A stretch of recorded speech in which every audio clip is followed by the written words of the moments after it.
Então, pessoal, boa noite. Eu estou compartilhando a tela. Vamos continuar nosso conteúdo, né? Eu gosto de abrir aqui o nosso Google Classroom. Na aula passada a gente falou da parte 2 do desafio de aprendizado de máquina. Vamos ver até onde a gente vai hoje, né? Esse aqui vai para a atividade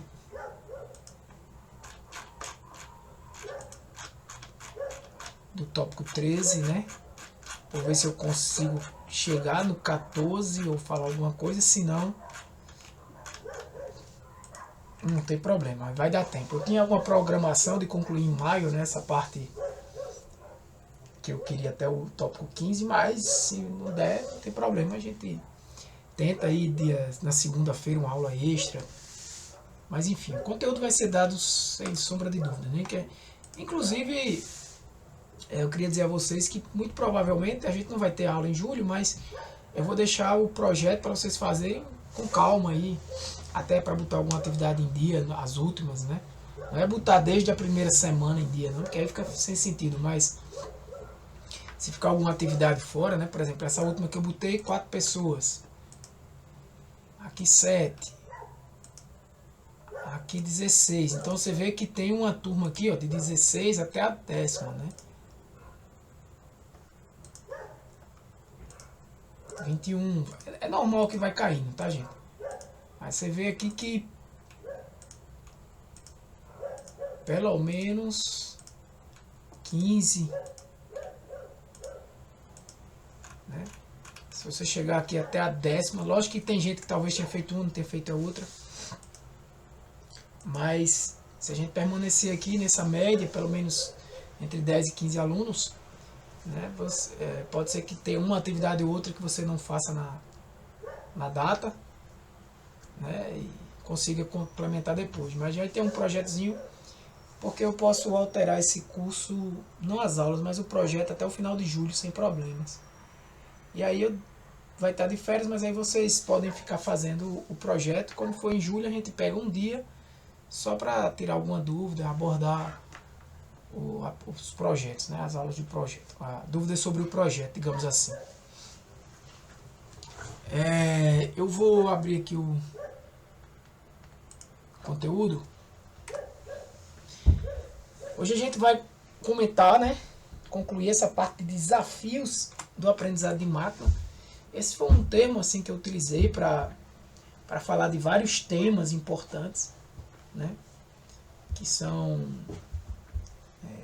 não é dificuldades, né? Mas são de fato desafios que a gente tem que entender e enfrentar, vamos dizer assim, quando a gente está desenvolvendo um modelo, né, a partir de dados estruturados, né, com uma abordagem de aprendizado de máquina tradicional, né? Quando eu digo aprendizado de máquina tradicional, moderno, é mais referenciado a esse aprendizado de máquina que a gente está estudando, né? Eu não estou me referindo a um aprendizado de máquina profundo, né?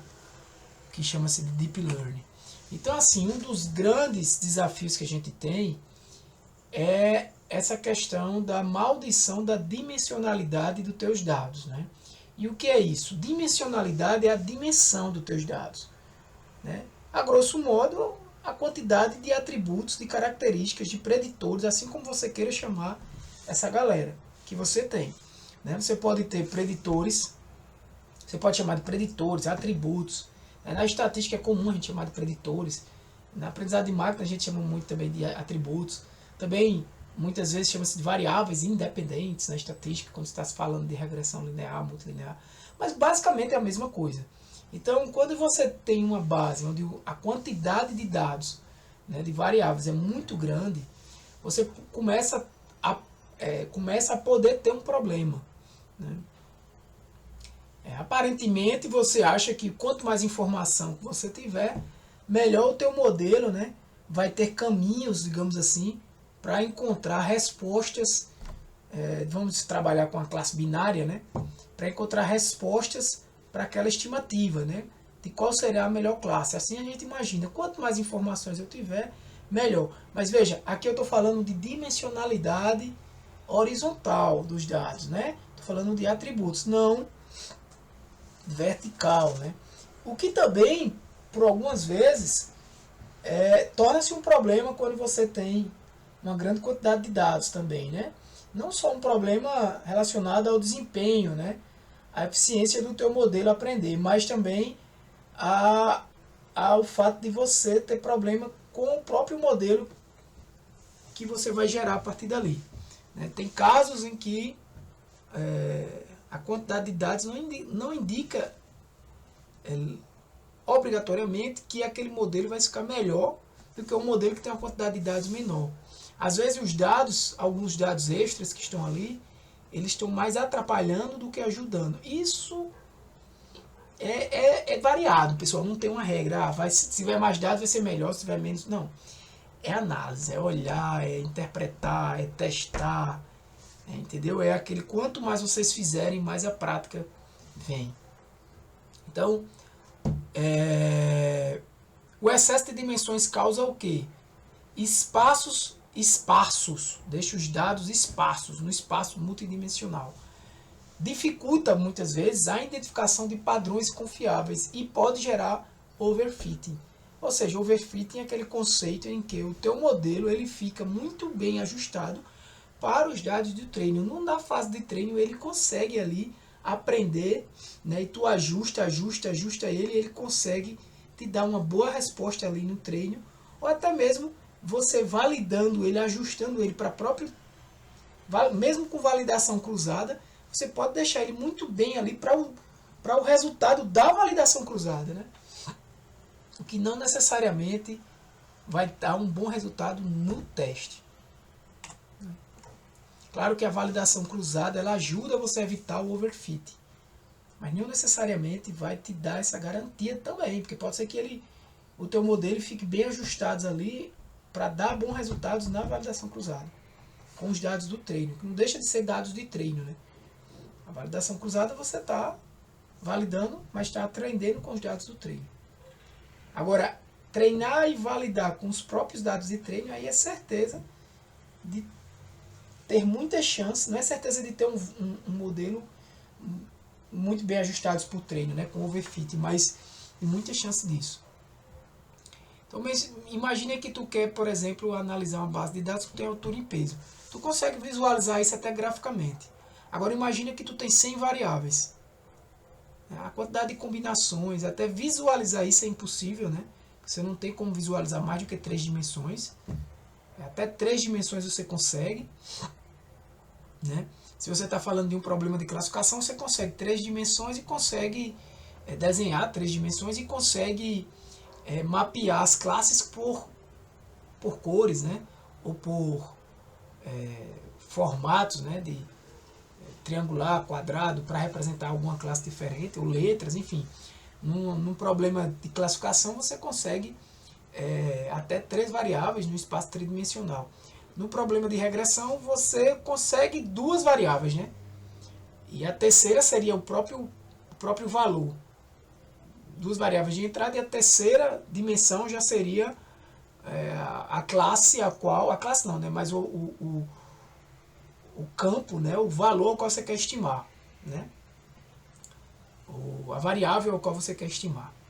Então, passou disso, você não tem como, né? Então, quando você começa a ter uma grande quantidade de dados, de variáveis, dificulta até mesmo a sua visualização, né? Há umas analogias, né, que eu gosto de botar. Como é que você vai procurar uma pessoa numa praça, né? A praça ali, ela tem 2 dimensões, né? Então, você vai, considerando que tem largura e comprimento e largura, você pode encontrar uma pessoa. Já se você for para um estádio, onde você tem largura, comprimento e tem a altura do estádio, você já tem mais ali um espaço dimensional maior, né? E se você aumentar a quantidade de possibilidades, você vai aumentando também a dificuldade. Então, algumas estratégias para você lidar com a dimensionalidade é você o quê? Selecionar os principais atributos, ou você reduzir essa dimensionalidade, mas não necessariamente com seleção, não é uma seleção de atributos, é com uma técnica de redução de dimensionalidade. E a regularização, que é muito utilizado na na regressão linear, na regressão polinomial, logística e tudo mais. Então a seleção de atributos, o que seria? Basicamente você vai escolher as variáveis mais relevantes. Né? Então, por exemplo, se você quer saber se uma pessoa é homem ou mulher, você tem lá a altura e você tem lá o peso. Aparentemente são duas variáveis relevantes. Normalmente os homens são mais pesados, são maiores, enfim. Mas aí tu tem outras características, como cor dos olhos. Será que vale a pena saber se é homem ou mulher? Né? Cor do cabelo, cor da pele. Então são outras variáveis que você poderia ter numa pessoa, mas que não iria contribuir normalmente. Estou dando um exemplo bem simples, né? Ou seja, não iria contribuir para você identificar se é homem ou se é mulher. Né? Claro que você poderia ter outras variáveis que ajudassem. Mais ainda, tamanho do cabelo. Né? Se você tem um tamanho do cabelo, vai te ajudar muito. Normalmente as mulheres têm cabelo mais longo, mas não quer dizer que teve cabelo longo é mulher também. Não é isso, não é determinístico.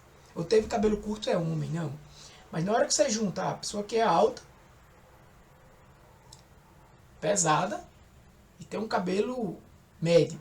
Provavelmente um homem, cabelo mais... O cara é alto, ele costuma usar um cabelo maior, porque é possível. O cara é baixinho, normalmente usa um cabelo muito grande, porque fica menor ainda, né? A aparência do cara não fica legal. Então, normalmente é assim. Né? Então o modelo vai aprendendo isso. Então, assim, a seleção de atributos é uma das técnicas, né? Você vai eliminar alguns atributos. Antes, até mesmo antes ou durante o treinamento, você pode eliminar esses atributos. Óbvio, cuidado, sempre cuidado. Isso é uma técnica que você vai utilizar, mas você vai trabalhar com o treinamento. Você não vai selecionar atributos. Vou selecionar esses atributos aqui porque eu fiz uma técnica de seleção de atributos, mas usei os dados de teste. Não vai fazer isso. Tá? Então, como você vai selecionar esses atributos? Né? Qual é a vantagem? Você vai reduzir a complexidade do teu modelo. Quanto menos atributos, mais simples, fácil de explicar, mais simples o modelo é. Né? Então você aumenta a sua interpretabilidade. Evita overfitting, porque é o que eu estava dizendo, né? Muitos atributos talvez você gere overfitting, porque ele vai se ajustando, ele olha para um atributo, olha para outro, olha para outro, olha para outro, ele acerta bem ali no treinamento, porque ele usou várias informações de atributos, mas ele acertou porque foi no treinamento. Aquilo não reflete a realidade daqueles dados. Então, quais são técnicas mais comuns? Né? Correlação, técnicas estatísticas bem comuns. Correlação. Né? Se você pesquisar sobre correlação estatística, você vai ver que existe uma técnica que lhe dá um valor ali entre -1 e 1, que dá a correlação entre duas variáveis. Não é simplesmente aplicar a técnica de correlação que vai te dizer se aquela variável é ou não correlacionada com a saída. Né? Mas, de maneira geral, correlações. Pode ser correlações entre duas variáveis numéricas, pode ter correlações aí entre tipos de correlações diferentes, na verdade. Né? Tem correlações para variáveis numéricas, tem correlações que, na verdade, se chamam-se associações entre variáveis binárias. Né? Por exemplo, toda vez que é homem, está muito relacionado a ser, sei lá, pesado. Né? Então tem uma correlação alta, essas variáveis. Variância, né?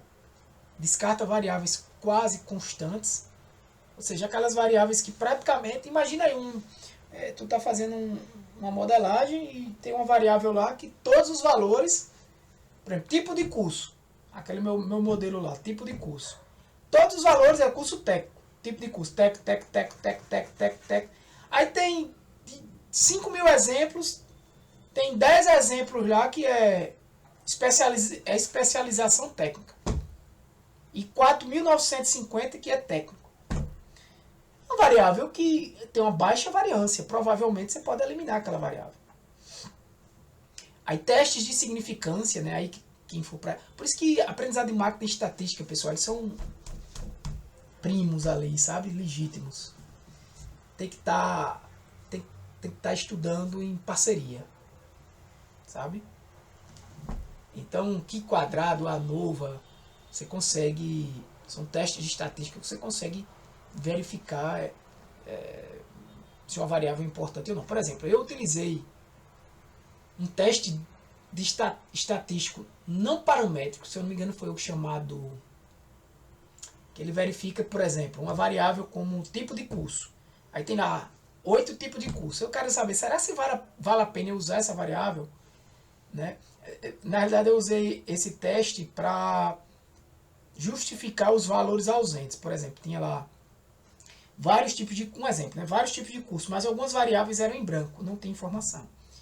Então eu disse, não, eu vou preencher essa informação em branco, eu não vou deixar ausente, eu vou preencher como se fosse uma categoria desconhecida. Mas para o modelo era uma categoria de tipo de curso, só que categoria desconhecida. Aí eu disse, beleza, mas eu tenho que justificar por que eu fiz isso.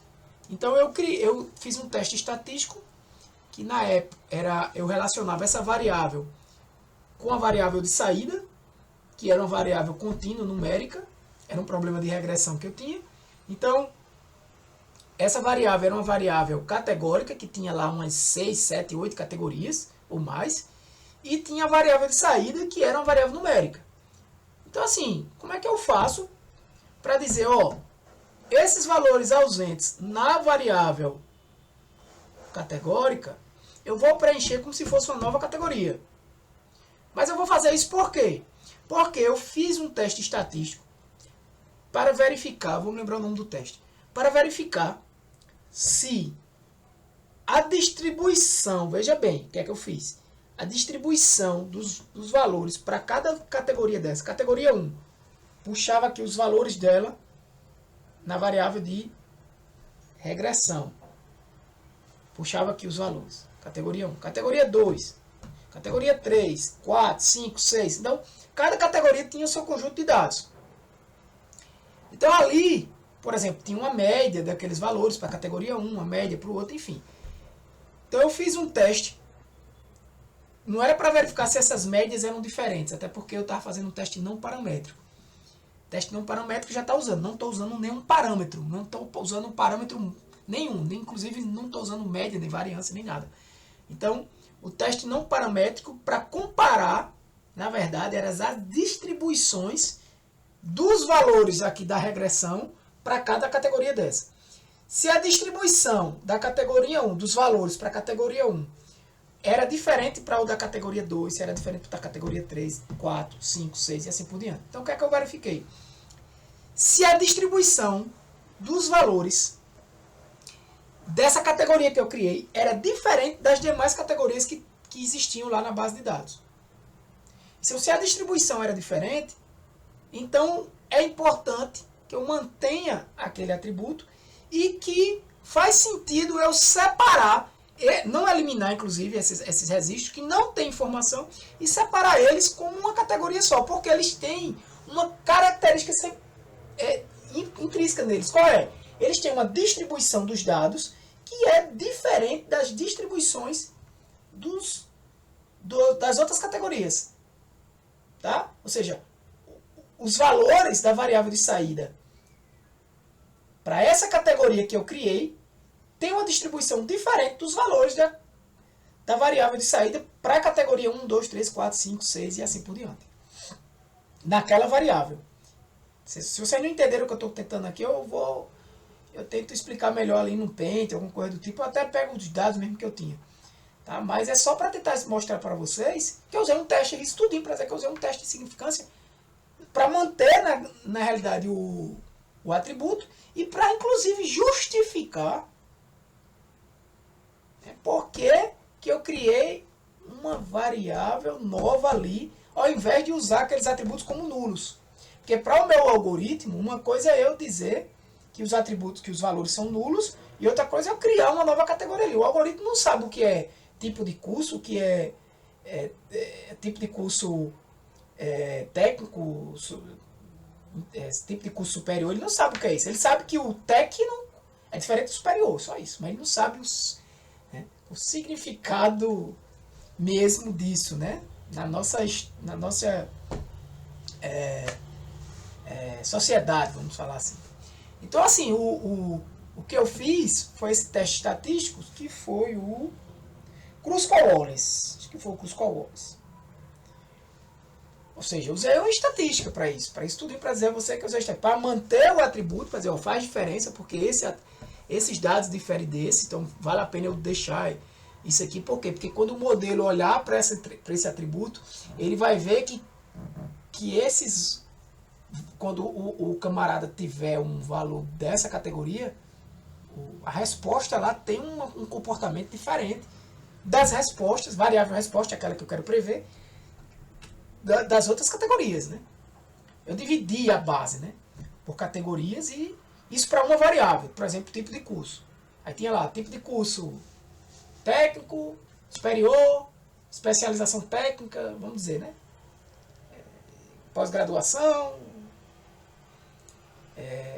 sei lá, FIC. Né? Então, para o curso técnico, qual era a média dos alunos? Era tal. Mas não é a média que eu vou olhar, mas qual era a distribuição das médias dos alunos para o curso técnico, e para o curso superior, e para o curso FIC, para o curso pós-graduação e da especialização técnica. Tinham distribuições diferentes. E para a turma que não tem informação nenhuma de qual curso, tinha outra distribuição. Então eu mantive aquela variável e justifiquei porque eu criei uma nova categoria aqui. Por que eu criei? Tem uma distribuição diferente das demais, então faz sentido. Né?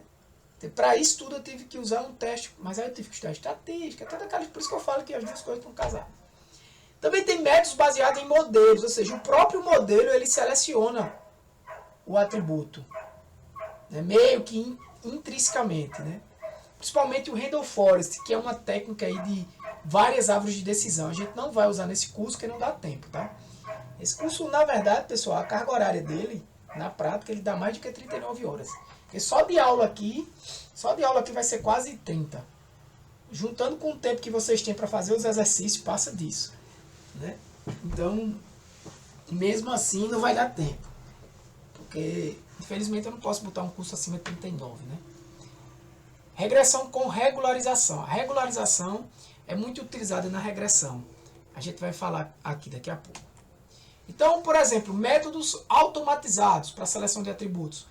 É o Select K-Best. Isso é um método que já foi implementado. Existe uma se eu começar aqui a abrir o ECA, começar a brincar aqui, tá, aproveitar que ele está aberto, existe uma implementação disso já pronta, né? Então, por exemplo, aqui no ECA, você pode vir aqui em Cluster Associate, Select Attributes. Ó. Então, você tem um método, por exemplo, vários métodos que você pode escolher, choose. Aqui tem o Grid Stepwise, Ranker. Aí você tem que estudar cada um desses caras. Não funciona para qualquer método. O que é que eu recomendo? Estuda, aprende um, usa só ele. Pô. Mas você sabe o que você está usando. Né? Repito, nesse curso também não dá para a gente aprender todos. Não dá para estudar a seleção de atributos. Dá para eu citar, explicar para vocês o que é o conceito e que vocês podem usar, inclusive usando o ECA. Então tem aqui digamos que a forma como você vai selecionar. Muito usado é esse tal de wrapper aqui, ó, que esse wrapper você escolhe o classificador que você vai usar e ele seleciona os atributos baseado naquele classificador. Mas o basicão é esse aqui. Quando você clica, ó,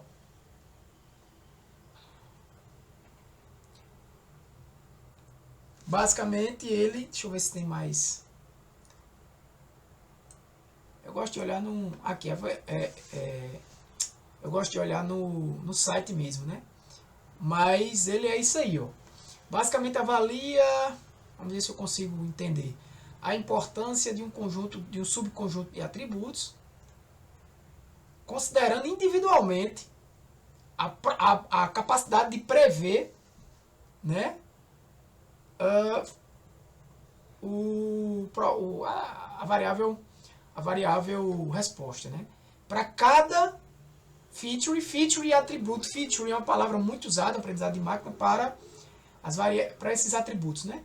Para a seleção de atributos, para os atributos em si. Of feature, ou seja, para cada feature, along with the Tá, e ele verifica com um grau de redundância entre as variáveis. Ou seja, se ele vê que uma variável é redundante, ou seja, uma variável muito correlacionada com a outra. Né? Por exemplo, uma variável já leva uma resposta e a outra variável sempre também leva essa mesma resposta. Então ele elimina, né, uma dessas, a que for menos, digamos assim, correlacionada. Então basicamente é um subconjunto de features que são altamente correlacionadas com a classe, ao qual tem uma baixa intercorrelação, que são as preferidas. Ou seja, se tiver uma... É bem antigo, né? Correlation Based Features, lá. Basicamente é correlação. Né? Então, basicamente é isso. Se você usar o método, por exemplo, aqui... Aí você tem as direções... Aqui é uma aula de seleção de atributos, né? Forward, backward, bidirectional, aí eu não vou entrar nessa. Mas esse, por exemplo, é o padrão do ECA. Se eu der um select aqui naquela minha base, ó, eu vou até aqui em pré-process, vou tirar ano, porque ano na verdade não faz sentido, e vou deixar as demais. Ó. Select atributos, se eu der um start aqui, ele vai dizer, ó, ele selecionou basicamente idade, TO, que seria tipo de oferta de curso e turno. Né? E aí você iria já classificar com essas três variáveis. Lembra que na aula passada a gente usou IBK, ainda está salvo aqui, né? Porque eu não desliguei o computador. Ele teve esse resultado. E se eu selecionasse só aqueles três atributos? Né? TO, turno e idade.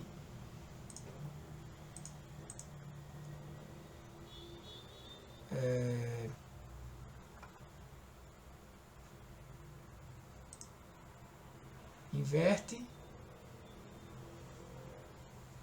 Remove. Pronto. E classify agora. Sei lá. Ele só vai usar esses três atributos. Ó. Né? Aqui se eu usei o mesmo modelo, ele caiu, inclusive ele caiu aqui. Eu não estou olhando se eu usei o mesmo, né? Não me lembro aqui. Mas aqui eu lembro. Aqui ele usou a própria base de treinamento. Por isso que saiu um resultado alto. Aqui ele usou a própria base de treinamento também. Eu marquei aqui, ó. Mas não deu tão alto. Por quê? Porque nesse exemplo aqui, que foi da aula passada, eu usei todos os atributos. Então ele com certeza, até por ser o KNN, ele ficou muito super ajustado, né? Esse modelo aqui, ó. Tá? Mas assim, foi só para mostrar isso a vocês, né? A gente vai ter momentos que a gente vai poder utilizar melhor isso aí. Então, vai selecionar as melhores variáveis, né? Tem outros métodos, como métodos que removem recursivamente os menos importantes. É basicamente o seguinte, ele pega o atributo menos importante ali, você quer deixar só dois atributos. Se ele pega o menos importante e tira. Aí ele avalia todo mundo de novo sem aquele menos importante. Aí tira de novo o outro. Porque não necessariamente o ranking dos atributos mais importantes, medido na primeira vez, quando você tira o último, não necessariamente quando eu fizer de novo isso aqui vai estar na mesma ordem, né? Os mais importantes, digamos assim. Por quê? Porque você já não utiliza mais um dos atributos. Mas também você pode fazer um método chamado rank, que você ranqueia os mais importantes e diga, eu quero só pegar os dois mais importantes e acabou-se. Né? Tudo isso você pode fazer na fase de treinamento. Então, exemplo, pressão de doença cardíaca, idade, pressão arterial, quais seriam os atributos? Idade, pressão arterial, colesterol, irrelevantes, número de irmão, cor dos olhos. Não faz sentido, né? Redução de dimensionalidade é outra técnica, que basicamente não é seleção de atributos, é você pegar o conjunto de variáveis que você tem e reduzir. Como? Não é seleção de atributos, não. Você meio que junta algumas daquelas variáveis, o algoritmo, você não, né? ele junta alguma daquelas variáveis e transforma 2 variáveis, 3 variáveis, 4, 5 variáveis em uma. Basicamente, a grosso modo, é isso. Né? Claro que tem desvantagem nisso também, mas se você quer, de certa forma, manter as informações de todas as variáveis, uma técnica é essa, reduzindo a dimensionalidade. Então, dados com muitas variáveis podem ser difíceis de analisar e visualizar. Algoritmos ficam mais eficientes e rápidos, porque eu não vou ter mais aquela grande dimensão. Então, ajuda a remover ruídos e informações redundantes. Ou seja, às vezes eu tenho dimensões que são ruidosas. Né? Então, você vai reduzir aquilo ali a uma quantidade menor de dimensionalidade. Veja que não é uma seleção. Eu não estou eliminando o atributo. Eu estou usando um conjunto de atributos e transformando basicamente aqueles em um só. Então, por exemplo, PCA é uma das técnicas mais conhecidas para fazer isso. Não é complexa, é simples. Resume as informações mantendo a variabilidade dos dados. Então, por exemplo, notas de 10 disciplinas podem ser resumidas em 2 variáveis que representam, por exemplo, desempenho geral e desempenho em exatas. Então, por exemplo, eu tenho as notas dos alunos. Aí eu tenho 10 disciplinas lá. Cada disciplina é uma variável. Nota dele, nota em cada disciplina. A grosso modo, né, vamos dizer, se eu quisesse resumir isso aí em 2 variáveis, eu poderia resumir em uma variável que seria o desempenho geral, uma média, por exemplo, disso aí, e a outra variável que seria qual foi o desempenho dele em exatas, nas disciplinas de exatas. Ou, por exemplo, qual o desempenho dele na disciplina de humana de exatas. Mas eu resumi aquelas 10 notas em 2. Não é tão simples assim como eu estou falando, mas a ideia é essa, né? Essa outra técnica também, o TSNI, ela é também nessa mesma ideia, né? E a ideia de reduzir para 2 ou 3 dimensões, até para que você possa projetar esses dados, né? E facilite a sua visualização, né? Até que graficamente. Outra técnica é a regularização, muito utilizada em regressão linear, né? Regressão multilinear, em regressão logística, polinomial, enfim, todo tipo de regressão que existir, você pode utilizar, que é basicamente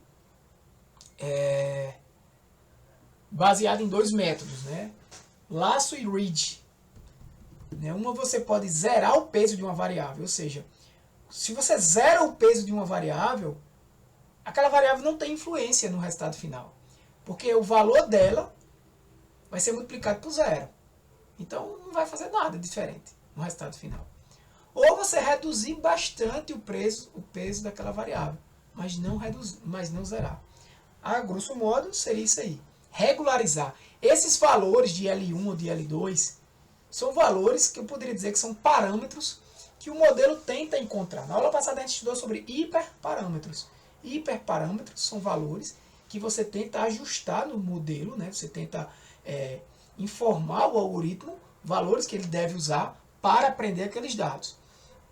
Os hiperparâmetros, né? Os parâmetros são esses valores que o modelo, uma vez criado, né? Uma vez já aprendendo, descoberto um padrão sobre aqueles dados, o modelo ele acha esses parâmetros. Ele encontra os melhores parâmetros, tá? Então, por exemplo, eu quero montar um time de futebol com 20 jogadores. Mas só 11 jogadores vão jogar. A regularização decide quem entra e quem fica no banco. Por exemplo, eu posso ter um jogador, eu só quero 11 variáveis, mas eu tenho 20. Né? Mas eu posso ter um jogador que vai jogar os 2 tempos. Aí o peso daquele jogador é alto. Eu posso ter um jogador que vai jogar o primeiro tempo, mas vai ser substituído no segundo tempo por outro cara que vai jogar só o segundo tempo. Esse cara que vai jogar só o primeiro tempo, ele tem um peso alto ali, mas ele é menor do que o peso do primeiro. Mais parecido com o peso do cara que vai entrar no lugar dele. Cada um vai ter ali, digamos que 50% do jogo. Vai ter um cara que vai sair com 50 minutos do segundo tempo. Peso alto. E vai ter um cara que vai jogar 5 minutos. E vai ter um cara que vai ficar no banco. Esse é 0. Né? Mas ali você está tendo, digamos que 20 variáveis ponderadas. Né? Mas como eu sei que cada um só posso ter 11 ao mesmo tempo, é como se eu fosse ponderar os pesos, qual a importância de cada jogador para aquele jogo. Né? Então, para o time, na verdade, né? Imagine que nessa analogia, cada jogo fosse um exemplo que eu fosse estimar, vamos dizer, o resultado do jogo, ou se pelo menos se ganhou, se perdeu, se empatou. Nessa analogia, essa substituição seria idêntica em todos os jogos, né? Porque eu aprendi que a melhor estrutura do meu time é aquela. Com tantos minutos eu troco fulano por Beltrano. Imagina dessa forma para a analogia fazer sentido, né? Então assim, cada jogador teria seu tempo, cada variável terá seu peso. Cada variável terá seu peso de importância na hora que eu vou estimar aquele valor. Então, por exemplo, imagine um modelo que tenta prever o preço de casas e aí as variáveis vão incluir. Por exemplo, sem regularização, o modelo pode atribuir peso até para variáveis poucos relevantes, como cor da porta. A cor da porta da casa, será que vai influenciar no preço dela? Né? Então, pode ser que, se não regularizar, talvez possa acontecer de que nos dados de treinamento, as casas que têm porta laqueada, ou seja, provavelmente branca, né? Portas laqueadas normalmente são brancas, normalmente são casas, não quer dizer que a casa é cara, né? Mas são casas né, de pessoas que têm mais condição, são mais chiques, tal. Laqueou a porta de branco, e pode ser pintado de branco, ou seja, cor branca. Eu não sei o que é laqueada. Mas quando é laqueada, normalmente é mais cara. Nem sempre, mas normalmente é mais cara. E quando é só pintado, o cara foi lá e pintou. Pode ser um casebre. Né? Então, pode ser que o camarada vá lá e bote um valor alto nisso aí, porque viu que tem casas, né, no treinamento lá, branca, valor alto. Mas isso aconteceu no treinamento. Né? Então, se você não tem uma regularização, você pode dar um peso muito forte para isso aí. Com regularização, eu posso ter a regularização lasso-reach, né? Onde uma vai eliminar completamente a variável cor, por exemplo, porque ela vê que ela não é útil e ela desconsidera aquela variável, ou reduzir o preço dela, né? Mas vai manter o foco nas outras. Então, normalmente, um modelo mais simples generaliza melhor e foca nas variáveis, tá? Relevantes. Um modelo muito cheio de informações, muito cheio de... Normalmente fica bem complexo e normalmente não generaliza bem. Fica muito bom para o treinamento, mas não é isso que a gente quer. A gente quer que o modelo, desde o início do curso eu digo, generalize, né? Então, embora a gente saiba que mais variáveis podem ajudar, elas também podem dar problema, né? Porque pode comprometer o desempenho, pode aumentar o risco de sobreajuste, dificultar a interpretação dos dados. Se alguém não entendeu alguma coisa aí, me pergunte, tá? E aí a gente seleciona, a gente melhora isso como? Selecionando atributos, reduzindo dimensionalidade ou regularizando. Tá? Passando para outro assunto agora, tá, gente? Se alguém não entendeu, fala. Deixa aí que depois eu tento explicar. Padronização, normalização, variáveis dummies, isso é muito importante também quando você está criando seu modelo, tá? Então, por exemplo, um problema grande que a gente tem é de escalabilidade das variáveis, né? Por exemplo, variáveis que sejam comparáveis e contribuam de forma justa para o modelo. É essencial ajustar o quê? As escalas e converter essas variáveis categóricas quando necessário. Vê só. Por que eu tenho que padronizar, normalizar e criar variáveis dummies quando necessário? Vamos explicar aqui. Variáveis com escalas maiores dominam algoritmos em distância e gradiente e garantem a correta interpretação dos coeficientes em modelos lineares. Vamos lá, o que é isso? Escalas maiores. Eu já dei esse exemplo várias vezes. Peso e altura. O cara está lá, o peso do cara é em quilos. 80, 70. Altura em metros. 1,5, 1,8. As escalas são diferentes. Então pode ser que a escala maior domine nisso aí. Principalmente se o algoritmo for baseado em distância. Ou baseado em gradiente. Esse assunto gradiente é um pouco mais avançado para eu falar agora. Tá? Explicar a fundo isso. Mas em alguma oportunidade assim da aula eu posso dar uma ideia, né? Porque existem modelos que aprendem baseado no gradiente. E aí você tem que estudar um pouco de derivada, cálculo, limite, derivada, tem que saber disso aí para entender como ele aprende, tá? Distância é mais simples de entender, né? O KNN, por exemplo. É o mais simples de entender por distância. Ele olha, calcula a distância e olha que a matemática não é nem tão simples. Se eu mostrar para vocês aqui a fórmula da distância euclidiana, é simples, mas é um bocado de cálculo. É trabalhosa de fazer se a gente fosse fazer na mão, né?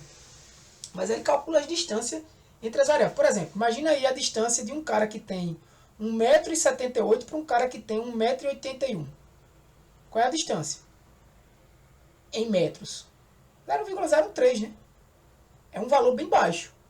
Agora esse mesmo cara tem 70 quilos e o outro cara de 1,81 m tem 80 quilos. Qual é a distância? Na escala é 10. Então, enquanto um é 0,03, o outro é 10. Vai atrapalhar, pô.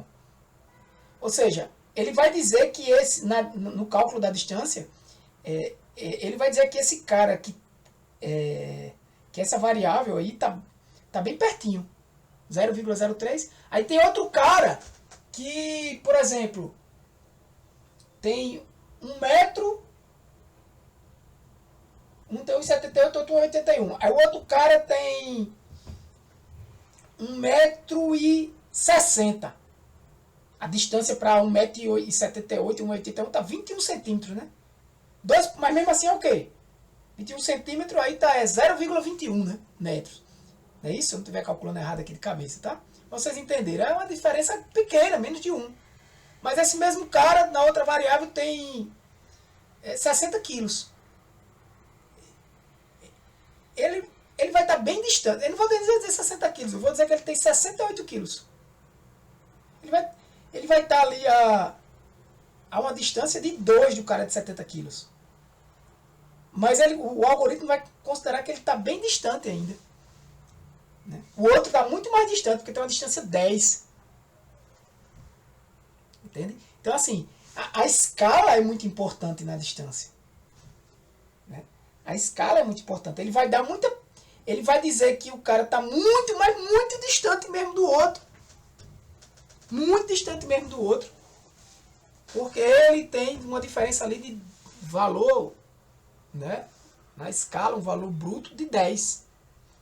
E o outro nem tá tanto, porque a diferença ali é 0,03, 0,21. Então, às vezes o cara tá digamos ali, 1,80 m, o outro cara com 1,60 m, ou seja, são dois caras totalmente diferentes, mas só vai ter 0,20 de diferença.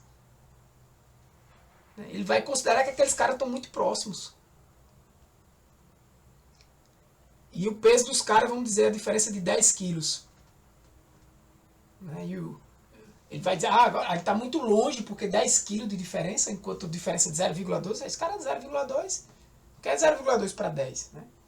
Então, assim, isso é um problema, por isso que a gente precisa padronizar, normalizar, e no caso de variáveis categóricas, criar variáveis dummy. Então, essa é uma das formas, que é a padronização. Para quem estuda aí, está no curso de estatísticas, isso aí é aquilo que eu pedi para estudar, né? Está dentro da forma normal padrão, que é a padronização Z. É simplesmente você pegar todos os valores da variável, para cada valor você subtrai da média e divide pelo desvio padrão. Quando você fizer isso para todos os valores, você vai ter um conjunto de dados com média 0 e desvio padrão 1. Você vai ter os dados padronizados. Normalmente eu utilizo essa padronização quando eu tenho dados normalmente distribuídos. Quando também eu tenho problemas que utilizam distância, né? Ou seja, suporte vector machine. Nesse caso aqui, a regressão linear está errado aí, tá? Eu para mim tinha tirado esse slide, mas está errado. Ela não é basicamente distância, é gradiente. Mas aqui também serve para o gradiente. Tá? E normalmente a gente usa regressão linear também quando a gente tem dados normalizados. O conceito distribuição normal é importante que vocês deem uma estudada, tá? Principalmente se você não está no curso de estatística. Padronização. Preserva outliers, ou seja, se você tiver um dado fora dos valores,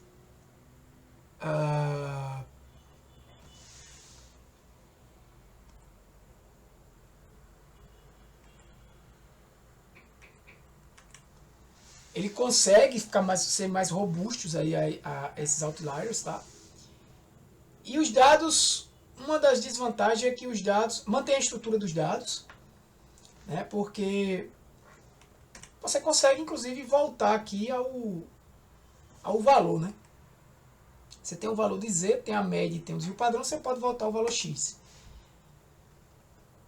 E você tem os dados em escala relativa, ou seja, como você está dividindo ele pelo desvio padrão, normalmente você vai ter valores ali entre menos 1 e 1, com média 0 e desvio padrão 1. Tá? Você pode fazer o teste disso aí até no Excel mesmo. Pega um conjunto de dados e aplica essa fórmula. Der tempo a gente faz aqui no final. Reescala, outra técnica é a normalização, que é uma reescala também de valores, mas aí você vai reescalar entre 0 e 1, ou seja, você vai utilizar o valor x, que é o valor da variável, né, menos o menor valor dividido pelo maior valor sobre o menor valor, que isso aqui é nada mais nada menos que amplitude, né? Então você já deve estar pensando, Tiago, se você tiver um valor máximo muito grande e um valor mínimo muito pequeno, esse valor de baixo aqui, essa amplitude, por mais que os dados estejam concentrados ali no meio, essa amplitude vai ser muito grande e esse valor aqui, x' vai ser muito pequeno, né? Vai tender a ficar próximo de zero. Também posso usar com algoritmos baseados em distância, redes neurais.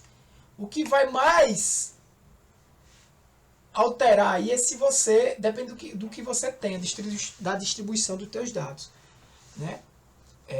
No caso aqui, se você não tem dados tão bem normalizados, uma distribuição tão normal. Mas você garante que todas as variáveis estão no mesmo intervalo. Você garante que todas as variáveis estão ali entre 0 e 1. E é muito sensível ao outlier. Mas por quê? Olha para a fórmula.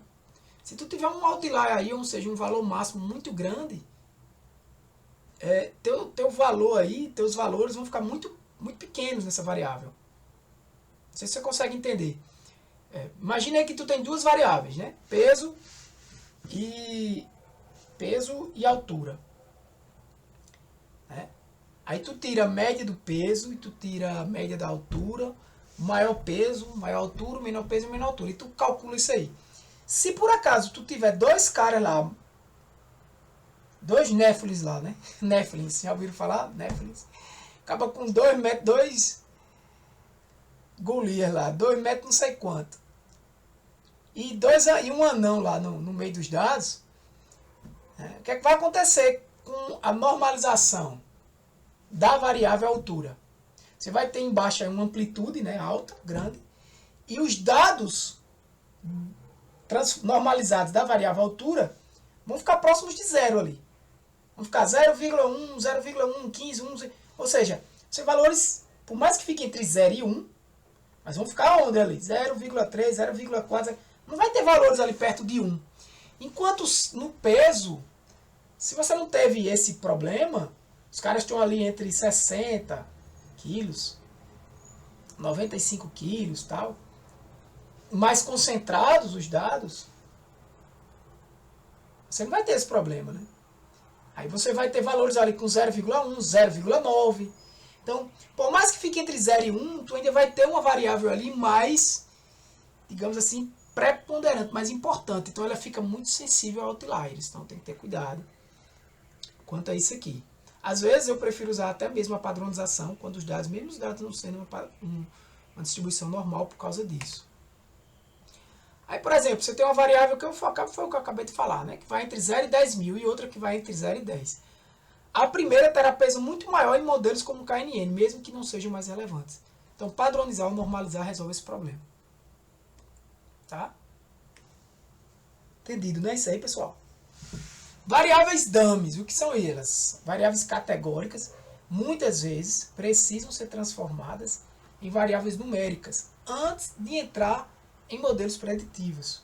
Veja, eu não posso pegar uma variável, uma base de dados como aquela minha lá, que tem uma variável como tipo de curso, técnico e FIC, tipo de oferta, subsequente, integrado. Na verdade, tipo de curso é técnico e especialização técnica. Tipo de oferta, subsequente, integrado, FIC.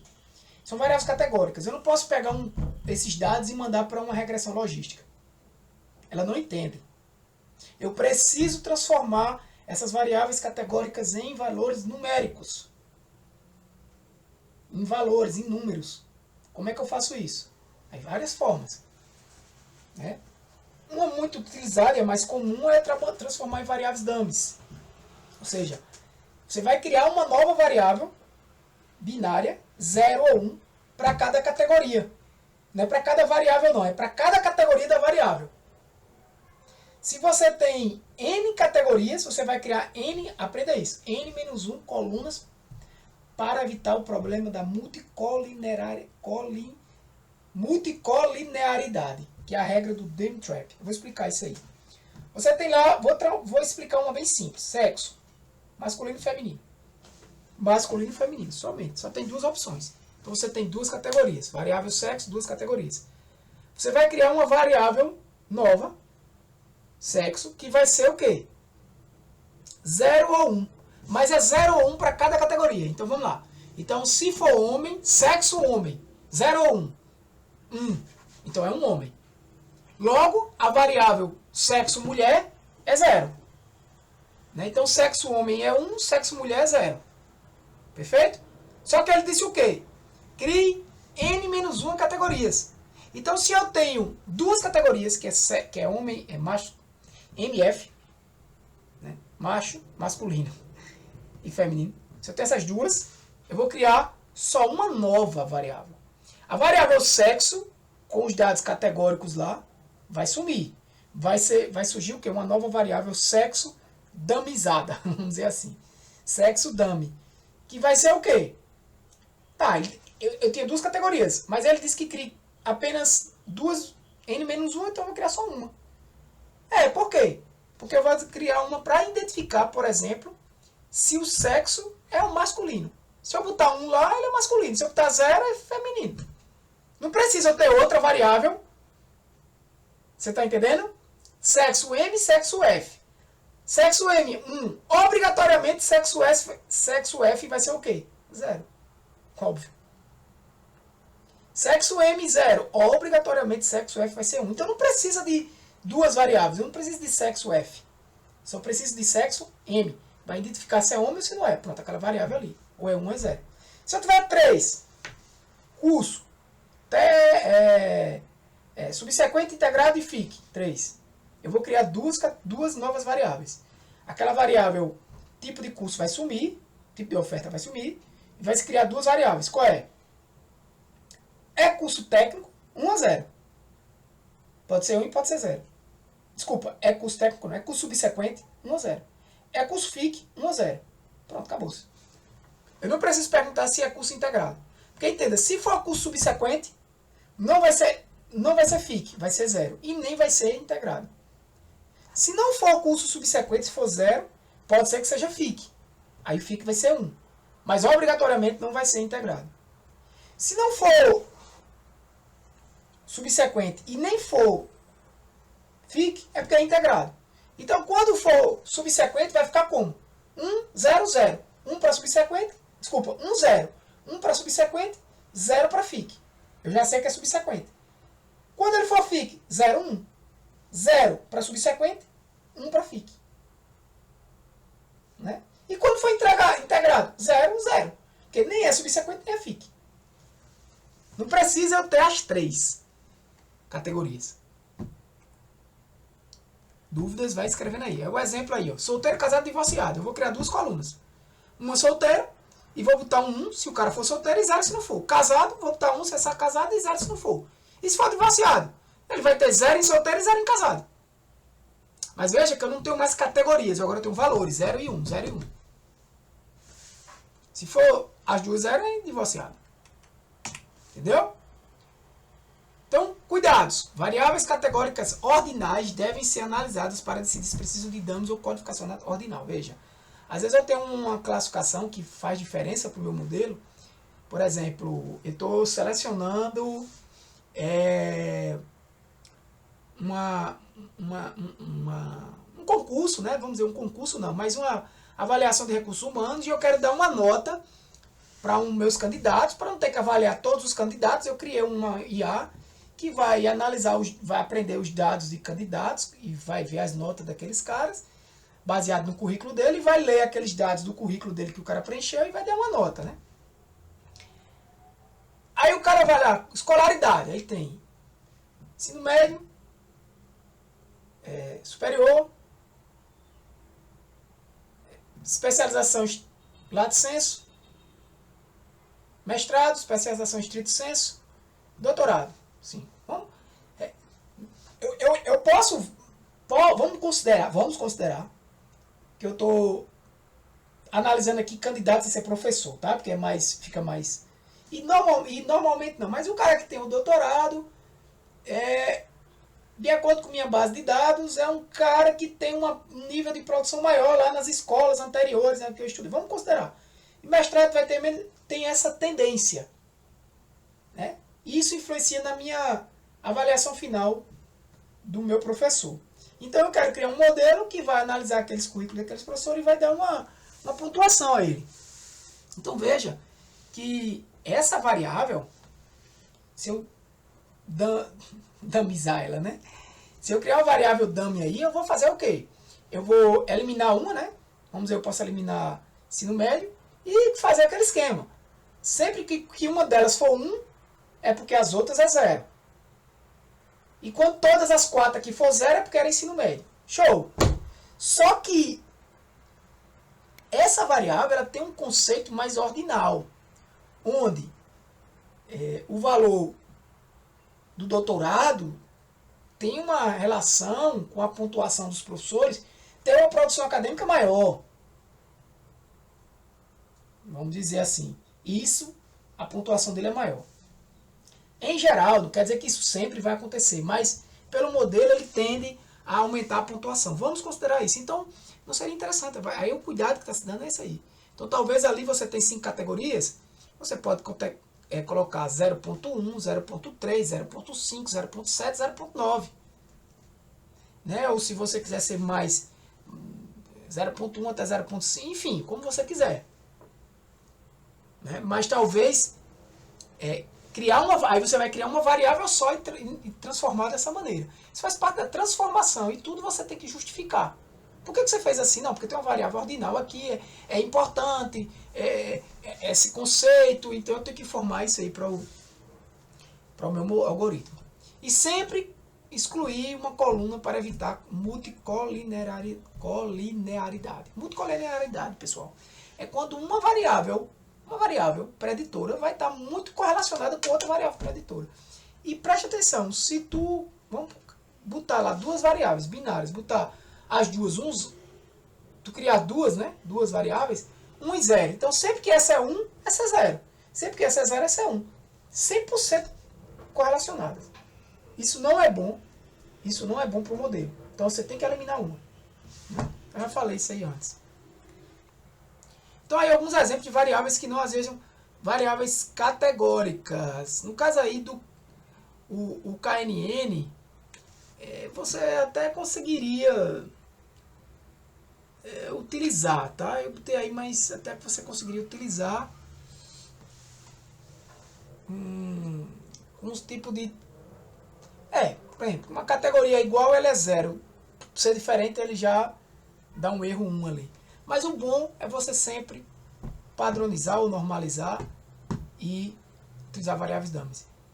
Eu recomendo sempre o seguinte: vai normalizar, vai usar normalização, normaliza todo mundo, né, das variáveis numéricas. Vai padronizar, padroniza todo mundo. Eu gosto mais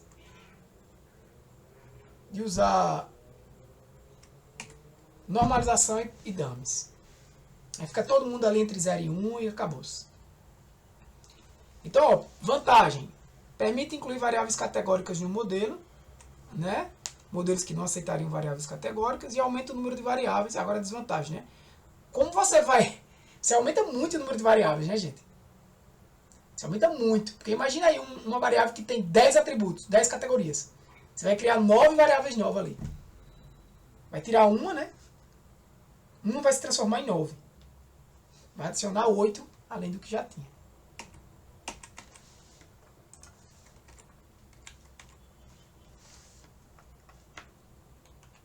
E eu não estou entendendo porque aqui eu não... Já terminei? Acho que não. Deixa eu ver se eu tenho aqui um... Parar a gravação para não ficar grande. Pronto, estou gravando de novo aqui. Deixa eu voltar. Vê só. É tanto que eu estava no slide 222 e isso aqui eu já passei, né? Aí eu acho que aqueles... Por isso que eu vi uns erros, lembra? É, eu estava no slide antigo, cara. Mas não é o problema, é que a aula é a mesma, você vai ver que está bem parecido. Então, por que ajustar os dados, problemas comuns, soluções principais, né, usar escória, normalização e transformação. Ah, legal! Inclusive eu tinha colocado uns slides aqui antes de entrar em padronização e normalização, que era exatamente explicando isso aqui, ó, o que é um algoritmo baseado em distância, né, e o que é um algoritmo baseado em gradiente. O KNN, por exemplo, é um algoritmo que classifica as observações baseado nos seus vizinhos mais próximos, ou seja, ele calcula uma distância no valor de um exemplo com o valor de outro exemplo. É aquilo que eu estava explicando, né? Se você tiver em escalas diferentes, essa distância vai ser influenciada. O K-means, que é um utilizado para problemas de aprendizado não supervisionado, também é baseado em distância. Então, variáveis em escalas diferentes distorcem as distâncias. Padronização ou normalização para garantir que todas as variáveis tenham o mesmo peso no cálculo das distâncias. Aquele exemplo, né? Se eu tenho uma idade de 20 a 80 e renda de 1.000 a 20.000, a renda vai dominar as distâncias se não houver um ajuste.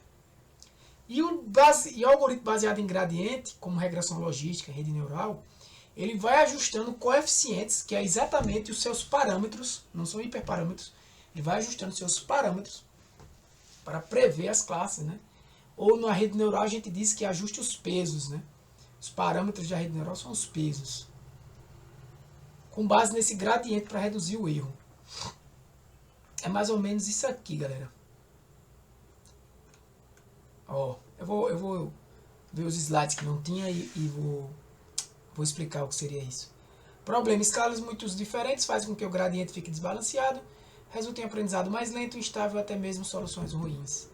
Padronizar ou normalizar as variáveis garante que cada atributo contribua proporcionalmente para os ajustes dos parâmetros. Aí aquilo, né? Padronização,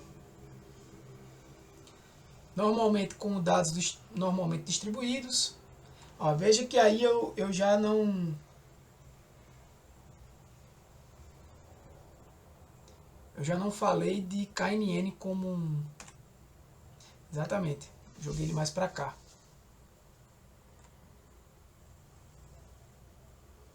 Normalização, quando você quer que as variáveis estejam na mesma escala, né? Eu já falei disso. As dummies.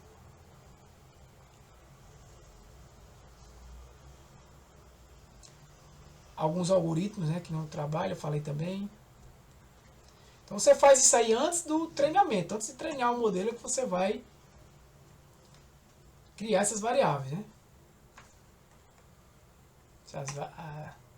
Tá, isso mesmo. Agora a gente vai dar só uma revisada ainda sobre métricas, tá, gente? Que é um outro desafio. É a escolha da métrica, né? Por que é importante? A métrica vai definir como eu vou avaliar o desempenho de um modelo. Eu posso ter uma métrica que diz que um modelo é melhor do que o outro, mas outra métrica que diz diferente. E aí? Você tem que justificar e entender qual é a melhor métrica.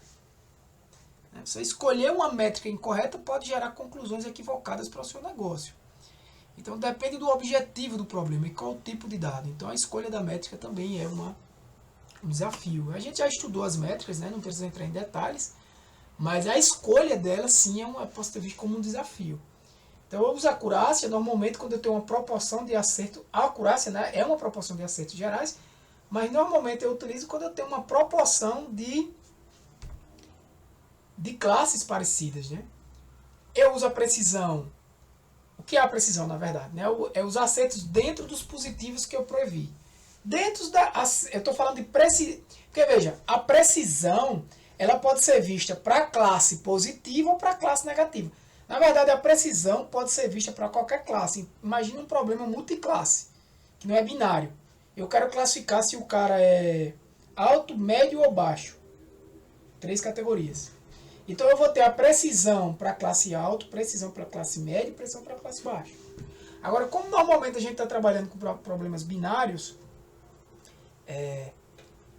digamos, sim ou não, é spam, não é spam, né? Esses exemplos aí, invadiu, não invadiu, eu vou ter a precisão, normalmente é calculada, assim como o recall, para a classe que você está investigando. Então, por exemplo, precisão do cara que evadiu, precisão se é spam. É aquela história. Se essa é a classe positiva, eu classifico como positivo o 1. Normalmente o 1 é o positivo, normalmente é o positivo que eu estou procurando. É o que faz sentido para mim, né? O cara que evadiu, esse 1,5 é spam. É o que eu vou tomar algum tipo de decisão baseado naquilo. Então, precisão é o quê? Quando eu digo, é basicamente isso. Quando eu digo que é dessa classe positiva, qual é o meu percentual de acerto? Eu disse que 100 de todos que eu disse que era positivo, tem lá 200 exemplos. Desses 200, quanto realmente eram positivos? 180. Então você tem uma precisão de 90. O recall não. O recall o recall eu olho para o valor real dos que realmente são positivos. Quantos eu consegui identificar? Então, dependendo do teu contexto, né, o que é melhor tu olhar a precisão ou o recall? Eu, por exemplo, no meu contexto, prefiro o recall. Nesse contexto aí de evasão, o projeto que eu estou usando como exemplo para vocês aqui, né? Porque eu prefiro saber quantos eu recuperei, quantos alunos que realmente evadiram, eu consegui classificar, que eles iam evadir. Às vezes eu tenho precisão alta e recall baixo. Né? O F1 Score é uma métrica que equilibra essas duas. Tá? É uma métrica boa não para você interpretar, não é uma métrica boa para você olhar o modelo e dizer, isso aqui é melhor. Não, é uma métrica boa para você comparar modelos. Porque não adianta eu ter um recall altíssimo e uma precisão baixíssima. Porque se eu tiver um recall muito alto e uma precisão muito baixa, por mais que o recall seja mais importante para mim, isso é sinal de que eu estou classificando quase todo mundo como positivo. E aí isso vai me gerar um custo. Porque para cada pessoa que eu classifico como positivo, eu tenho que tomar um tratamento, separar um funcionário para conversar com ela, por exemplo. Isso é um custo. E aí eu vou ter um problema maior aí, eu vou ter um problema de custo. Aí é mais fácil, eu não preciso de modelo nenhum, é só eu tratar todo mundo agora que vai entrar, fazer psicologia, fazer trabalho para o cara não evadir. Só que eu não tenho recurso para isso. E aí quando você tem um recall muito alto, precisão muito baixa, é por causa, provavelmente, você está classificando muita gente como positivo. Por isso que você está recuperando muito, cara. Entende? Eu preciso. Mas sua precisão vai ser lá embaixo, porque desse tudo em que tu classificou como positivo, quantos realmente tu acertou? Aí vai ser uma precisão baixa.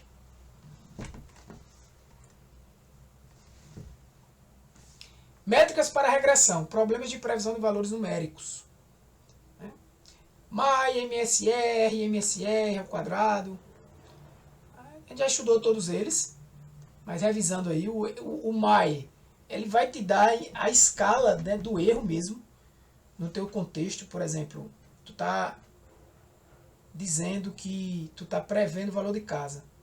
Então teu erro médio absoluto deu 3 mil. Então é 3 mil reais de erro médio. Tu sabe. O erro quadrático não. Aí já, eu gosto aí do erro quadrático, mas para você comparar modelos. Porque você vai penalizar aquele modelo que de vez em quando tem um erro muito grande. Tem um outlier ali na previsão. O RMSE deixa mais ou menos na mesma unidade dos dados, porque ele tira a raiz quadrada do MSE. E o R quadrado, a gente estudou isso aí, né? É uma métrica complementar. Eu nunca recomendo você usar só ela. Aliás, nunca recomendo usar só uma, no mínimo 2 ou 3.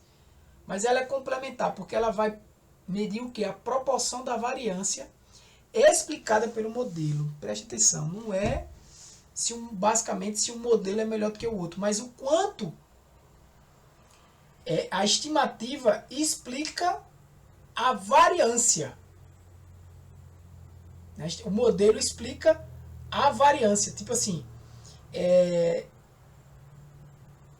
quando o preço de uma casa tem que aumentar, a estimativa do modelo também aumenta, por mais que ela não chegue tão perto ali, mas aumenta também. Quando ele tende a diminuir, ela diminui, ou seja, a variância ali acompanha, né? Então ela explica mais a variância do modelo, tá? Então às vezes uma variância muito alta, desculpa, um R quadrado muito alto, tá explicando bem, o modelo tá explicando bem a variância ali dos valores dos preços das casas. Né? Eu não recomendo usar só o R quadrado. Eu acho que o MAI é sempre bem-vindo. Enfim, o padrão aí, você usando o MAI e o RMSE e o R quadrado, já é bem... Existem várias outras, né? Tem uma que é aquela que eu falei, relativa, né? Que eu não curto muito, que é aquela que você divide o MAI pelo valor real. Você tem um valor relativo do erro. Quantos por cento de erro ali em relação ao valor real. Mas existem algumas situações que alguns modelos, preste atenção, alguns modelos podem ser beneficiados por essa técnica. Se vocês não entenderam, é isso aqui, ó. Por exemplo, é o valor estimado y menos o valor real dividido pelo valor real. Isso vai lhe dar um valor em percentual, né? Porque, lógico, isso aqui é módulo. Lógico que esse valor aqui vai ser menor do que esse. Então vai lhe dar um valor em percentual. Aliás, lógico não, estou errando. Falei besteira agora, tá? Você pode ter um valor, normalmente mas você pode ter um valor muito grande da estimativa. Por exemplo, uma estimativa de 20. Um erro o valor real era 5, foi um erro muito grande. E aqui você vai dividir por 5, né? Então você vai ter um valor maior, que você vai ter 15 por 5, você vai dar 13. Você vai ser um erro de 300%. Basicamente é isso, é um erro muito grande. Né? Mas normalmente, se você tiver valores aqui próximo de 5, você vai ter um valor menor do que 5 aqui e vai ter um erro abaixo de 100%. O problema, existem situações em que alguns modelos, por exemplo, podem ser beneficiados. Vou dar exemplo aqui. Vamos dizer que tem um modelo que dá valores muito mínimos aqui. Por exemplo, ele sempre estima em 2, 3, 7. Isso quer dizer o quê? Por exemplo, nesse caso aqui, ele ia ter um erro. Imagina aí um erro de 2 menos 5 dá 3 dividido por 5. 3 dividido por 5 é o erro. Né? E se o modelo ficar dando valores sempre próximo ali de zero e os valores reais forem, por exemplo, 1, 2, 3, 5, 4, valores baixos, e o modelo, por exemplo, ficar estimando sempre 1, por exemplo, ele vai ter um erro baixo ali. Mas isso não quer dizer que ele é bom. Ele simplesmente está dando valores muito próximos ali de baixos, né, valores mínimos, e aí essa métrica vai ser beneficiada. essa daqui que é a MRE. Vamos para cá. Métricas de regressão. Ó.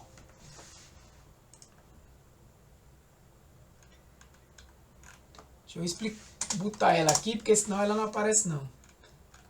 Deixa eu ver. Aqui é o MAI, né? Que é a média dos erros absolutos. Esse aqui, né? Soma todos os erros, tira a média. Média dos erros absolutos. Mas tem um aqui.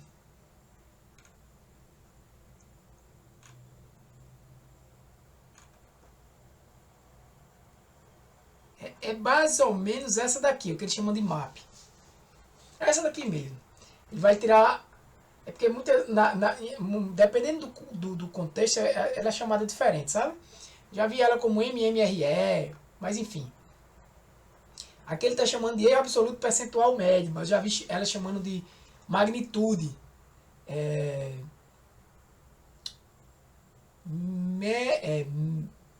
Magnitude mean relative erro. Erro relativo da magnitude média, mas é a mesma fórmula. Né? O estimado menos o real menos o estimado módulo, né, dividido pelo real. Então, essa métrica aqui, às vezes, pode beneficiar algum modelo. Por isso que é bom você usar várias métricas. Né? Então, se você olhar uma métrica,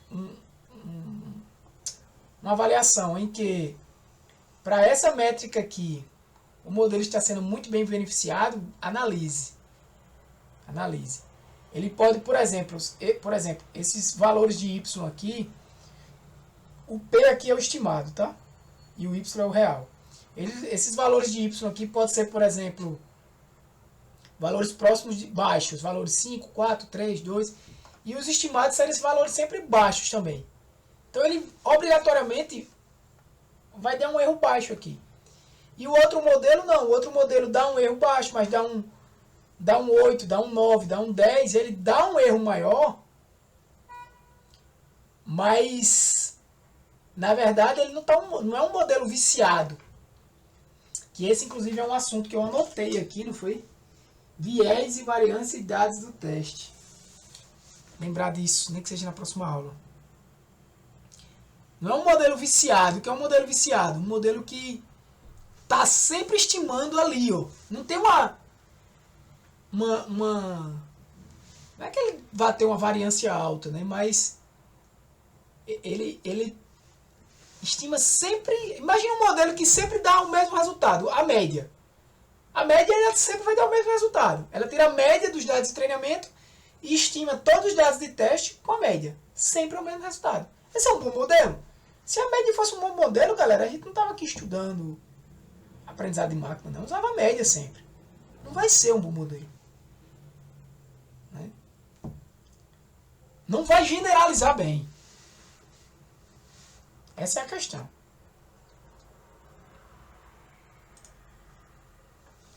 Então, existe essa métrica aqui, também, que eu não botei.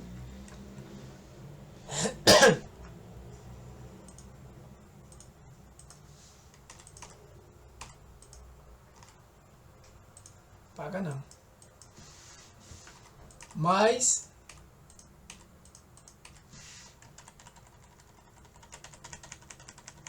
você vai dar Ctrl Z. É importante que vocês... Aí, ó, um bocado de exemplo. Para classificação e para regressão. Utilizem mais de uma regra. Eu vou aproveitar o tempo aqui e vou ainda falar desses slides, tá? Para a gente antecipar o assunto, até porque vai ficar faltando só eu falar de CRISP-DM. Vou ver se eu falo aí, se eu marco uma aula extra para a gente concluir. E até adicionar esse conceito de viés e variância. Eu sei o que foi isso que eu falei de dados de teste. Botar no material para eu complementar. Mas se não der tempo, não tem problema não. A gente entra em junho e termina. Essa parte conceitual aí, tá? Que aí o próximo assunto vai ser a gente estudar de fato os algoritmos. E aí a gente vai escolher a quantidade de algoritmos que der para escolher, né? KNN, regressão linear, regressão logística, o que der tempo de a gente estudar, né? E aplicar todos esses conceitos. Porque aí, infelizmente, é a questão do tempo, né, pessoal? A definição do algoritmo de aprendizado. Como é que a gente define ele? Como é que a gente escolhe o melhor algoritmo? Porque a escolha do algoritmo vai impactar diretamente no desempenho do modelo. Uma coisa é eu ter uma rede neural, outra coisa é eu ter um KNN. Mas por que eu usei o KNN? Por que eu usei a rede neural? Cada algoritmo vai ter as quê? Características. E você tem que entender, quando a gente escolher um algoritmo, por exemplo, escolhi o KNN para estudar, eu tenho que estudar o KNN com vocês. Por isso que não dá tempo de estudar muitos algoritmos. Mas agora vocês já sabem o básico de aprendizado de máquina. Agora é estudar os algoritmos, aplicando tudo isso que vocês tinham aprendido. Então, se eu for estudar o KNN, vamos estudar o KNN, que serve tanto para regressão quanto para classificação. Se eu for estudar uma regressão linear, vamos estudar a regressão linear. Se eu for estudar regressão logística, vamos estudar a regressão logística. E aí a gente foca só naquilo ali. E se só dá tempo de estudar esses três, só estuda esses três. Né? Mas a aplicação é em todos os conceitos que vocês já aprenderam. Então, todo algoritmo tem suas características. É isso que a gente vai precisar entender.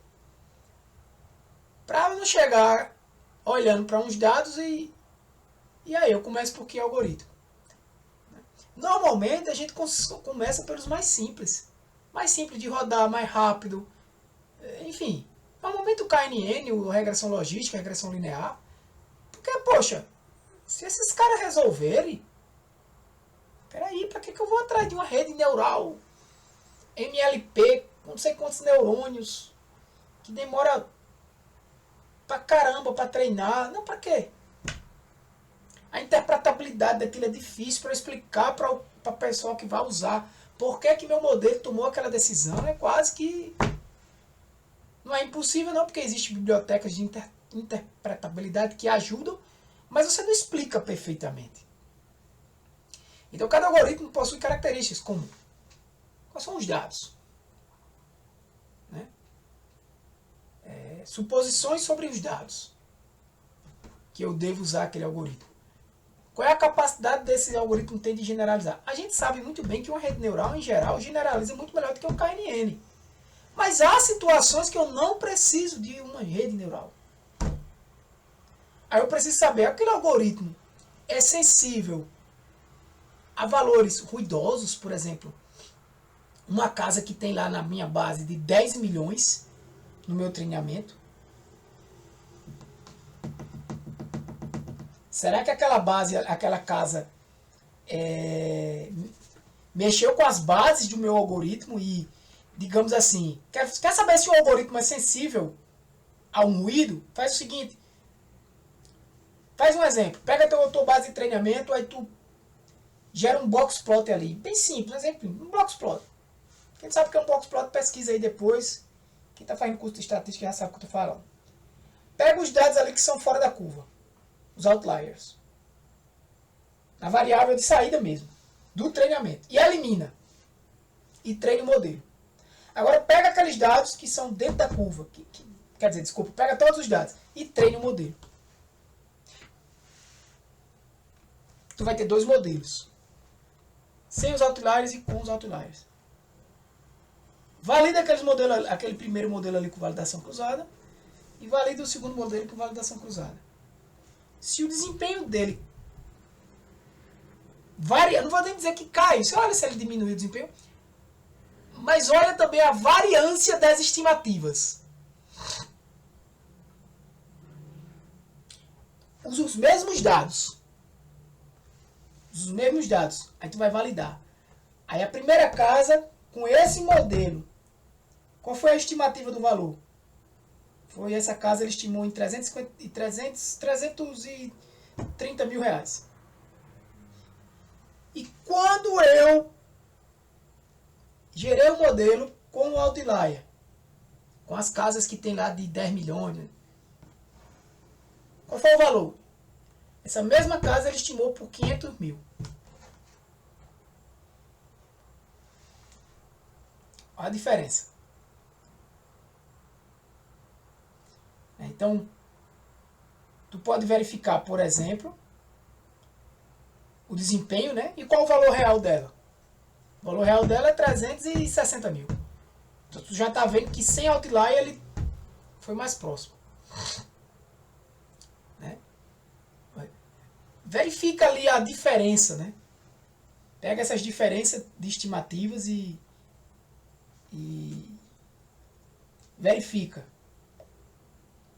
né? Todas essas diferenças, sei lá, vê esses valores.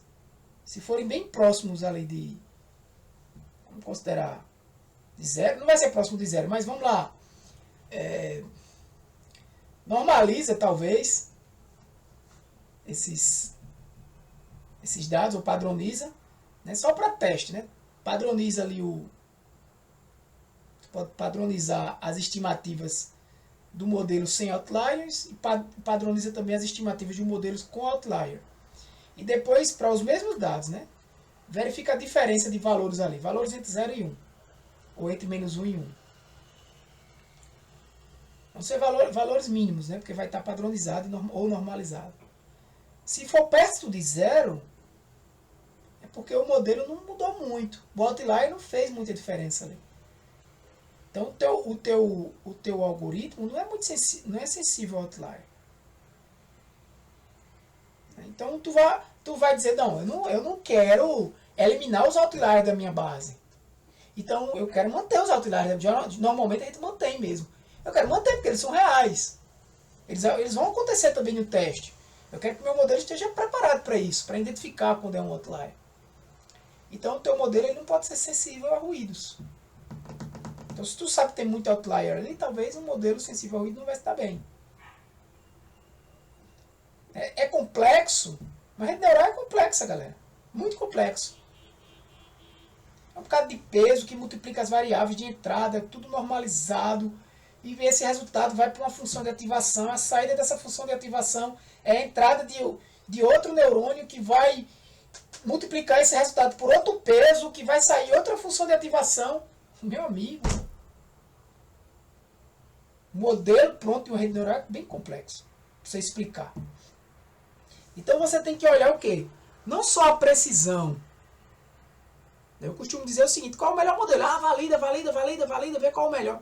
Mas eu tenho que verificar a interpretabilidade. A velocidade. Quanto tempo eu preciso aquilo ali estar rodando, funcionando. A facilidade de atualizar aquele modelo vai depender do meu contexto. Para eu escolher o algoritmo. Aí tu tem lá um KNN que te dá um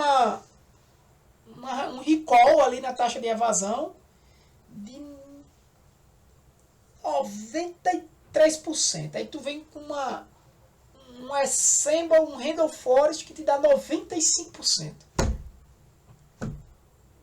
Poxa, será que vale a pena? O Randall Forest bem mais complexo, uma rede neural que te dá 94,5%. Bem, vai calcular aí esse 1% de erro. Qual é o custo real que vai ter? Tudo termina em dinheiro, né? Que vai te dar esse dinheiro, faz uma análise aí. E vê se vale a pena. Porque a interpretabilidade ali vai ser perdida praticamente, né? Então você precisa identificar, né? O algoritmo baseado em quê? Suposição dos dados. Por exemplo, se é um problema de classificação, de regressão, tem algoritmo que não dá para usar para regressão e tem algoritmo que não dá para usar para classificação. Então vai variar, né? Por exemplo, para classificação eu posso usar regressão logística. Ele é simples, ele é fácil de interpretar. Os parâmetros da regressão logística me dizem muita coisa. Posso usar um KNN.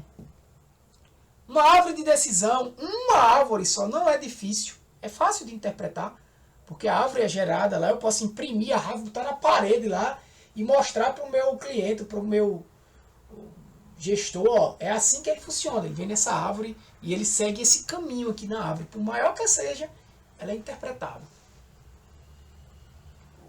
Já um Randall Forest, floresta, são várias árvores aleatórias. Várias que são montadas de forma bem aleatória as árvores. Normalmente é mais robusto e preciso, mas ele é menos interpretável. Eu tive esse problema agora, mas Eu tive que usar um Random Forest também, porque foi o único modelo, o único algoritmo que conseguiu me dar um recall bom também. O resultado eu até tenho aqui. Esses outros o SVM não conseguiu. Aí ó, o SVM ele é muito bom quando você tem uma alta dimensionalidade, porque ele consegue reduzir essa dimensionalidade, tá? Poucos interpretáveis as redes neurais. Redes neurais hoje em dia, gente, é muito bem utilizado, mas para esse contexto de Deep Learning mesmo, né? O conceito de Deep Learning não é um conceito específico de rede neural, tá? É de um aprendizado profundo. Mas você pode ter outros algoritmos ali também. Em geral, é rede neural mesmo. Mas assim, quando você tem problemas simples, a gente não recorre muito a Deep Learning não. Ou a rede neural não. Nem muito menos a Deep Learning. Só se quando ninguém consegue resolver e por acaso ele resolve, né? Quando eu estou falando de algoritmos de regressão, aí eu tenho a regressão linear, também semelhante à de logística simples. Árvores, do mesmo jeito. Funciona do mesmo jeito, é de regressão, só que em vez de eu comparar categorias, eu vou comparar valores.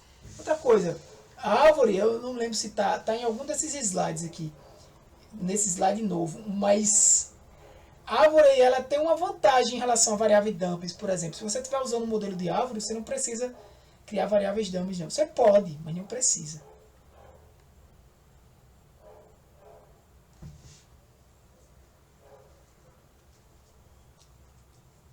KNN para regressão também você pode usar. Só que o KNN, quando ele identificar os vizinhos mais próximos, ele vai olhar a estimativa de cada vizinho. Por exemplo, um vizinho estimou a casa por 200 mil, o outro estimou por 230 mil. Ele vai tirar uma média e vai estimar por 215, por exemplo. A diferença só é essa. Redes neurais podem modelar relações complexas e não lineares. Quando você tem um problema linear, onde você consegue, por exemplo, prever o preço de uma casa com uma função linear, uma reta, por exemplo, aí uma regressão linear vai resolver tranquilamente, multilinear. Né? Problemas não lineares aí é que você normalmente recorre a algoritmos mais complexos. Então assim, tudo vai depender até dos seus dados. É muito bom você visualizar os dados. Às vezes você visualizando os dados, você diz, rapaz, uma árvore aqui vai conseguir dividir isso aqui facilmente. Por exemplo, vamos para o nosso Paint. Tu tem um problema que é isso aqui. Tem um gráfico, olha como eu desenho bem. Aí aqui tu tem uma categoria.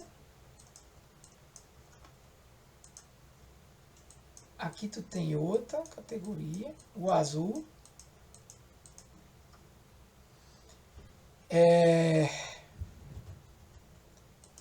Aqui tu tem também que é azul. E aqui tu tem que é... Então vou facilitando. Se tu fosse um problema linear aqui, tu teria como separar esses dois caras linearmente.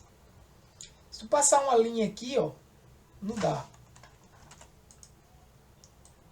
Faz de conta que essa linha é reta, ó. Ele vai errar muito aqui. Se tu passar uma linha aqui, não dá. Se tu passar uma linha aqui, ó, esse aqui erra muito mesmo. Se tu não consegue uma linha aqui que, ó, nenhuma desses não é linear. Aí tu pode começar a dizer, não, tu vai fazer isso aqui, ó.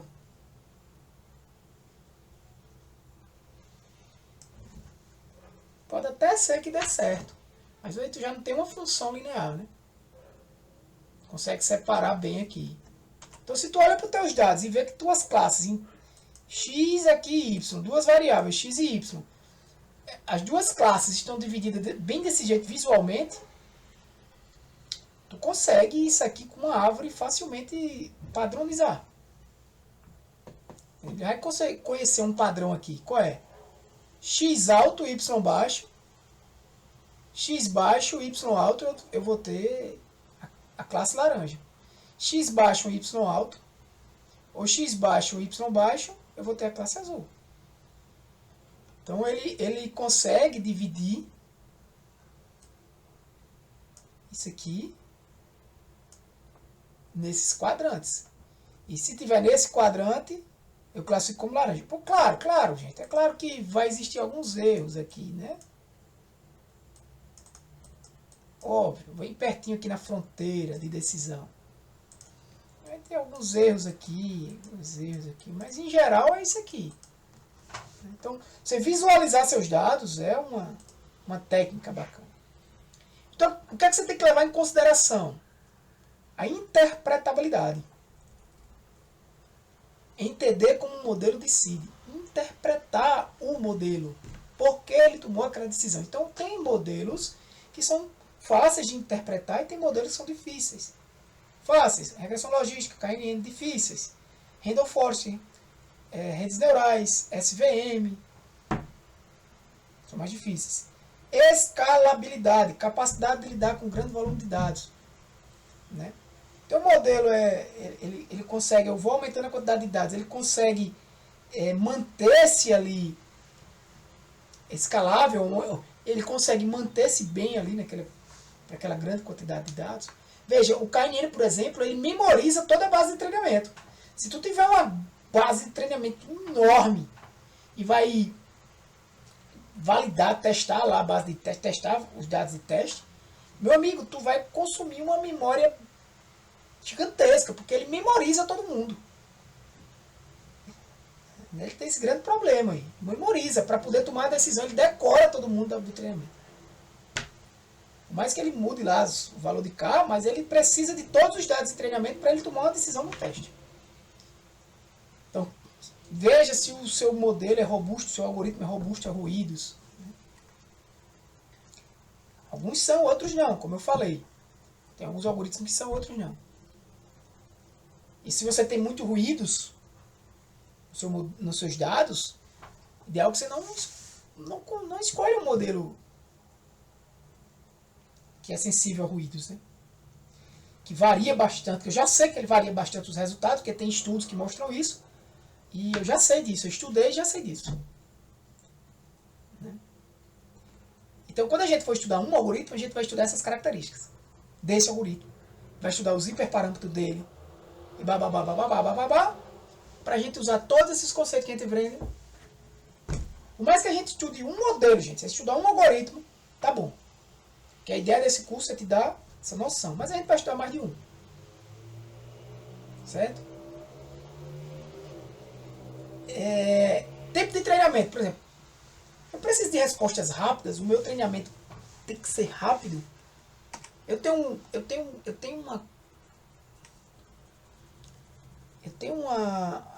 um recurso para isso. Então a rede neural, por exemplo, demora pra caramba, né? Eficiência, uso de tempo, memória e recursos computacionais. É eficiência, né? Eficácia, qualidade e precisão. Então eu tenho que verificar não só eficiência, como eficácia. Modelos simples são rápidos, mas podem não ser precisos. Modelos complexos podem ser mais precisos, mas exigem mais recursos. E assim por diante. Você tem que decidir por esse limiar aí, né?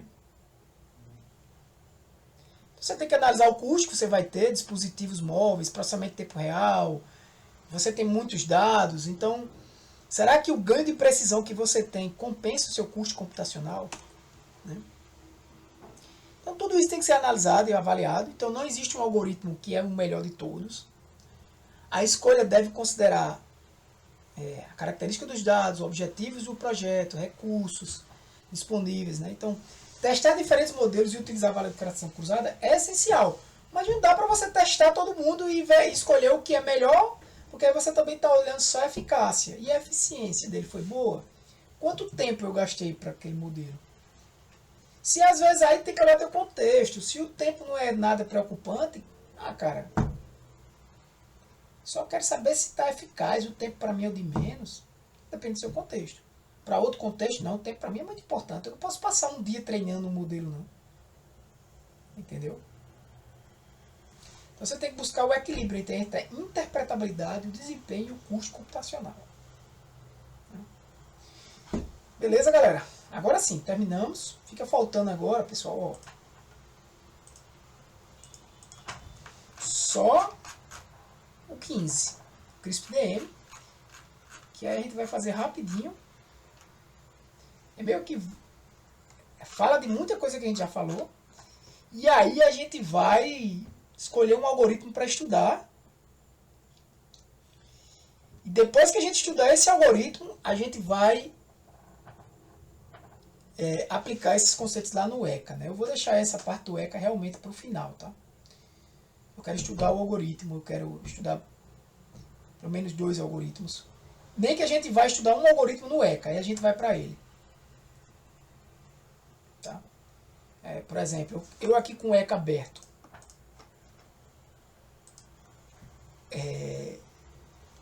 Quando eu for para um projeto, eu for usar os conceitos do CRISP-DM, o conceito do algoritmo, todo o planejamento, aí é que eu vou para o ECA. Onde é que eu seleciono atributos? Aqui. Eu não vou sair estudando todos os tipos de seleção de atributos. Eu vou simplesmente mostrar para vocês que você seleciona atributos, como eu já mostrei aqui. Você vai selecionar atributos aqui, ele vai escolher e você vai dizer, ó, selecionei esses atributos, vou pegar a base de treino aqui, testar, enfim. Né? Vou usar cross validation na base de treino. Eu preciso ver o tempo aí para isso, né? A gente vai ter 1, 2, 3 aulas. Eu vou ter que botar uma aula no meio aqui, 4. Terminar esse conteúdo. Escolher um algoritmo e nesse algoritmo a gente passar uma aula nele, estudar ele e vir pro ECA, né? E ficar aqui catucando no ECA em cima dele, só em cima dele. Por exemplo, vamos estudar o KNN teoricamente. Estudamos o KNN teoricamente e vamos aqui agora pro ECA para usar tudo que a gente já falou, né?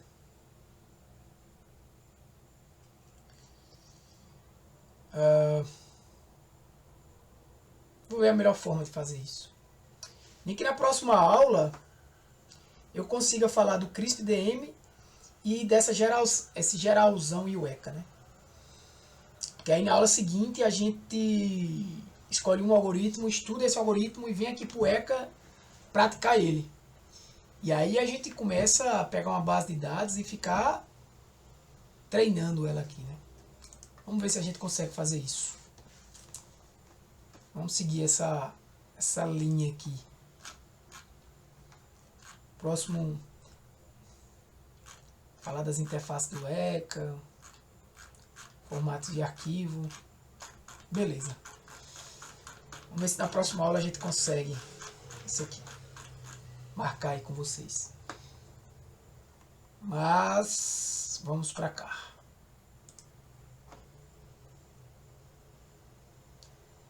Simone, o fato de eu escolher as variáveis mais relevantes pode ser um dos motivos para ter erros amostrais. Podem ser escolha de variáveis com viés. Vamos lá, primeira pergunta. O fato...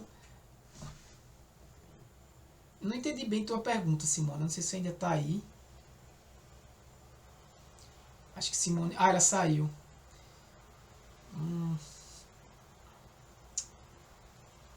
O fato de eu escolher as variáveis mais relevantes pode ser um dos motivos para ter erros amostrais. Sim, você vai ter...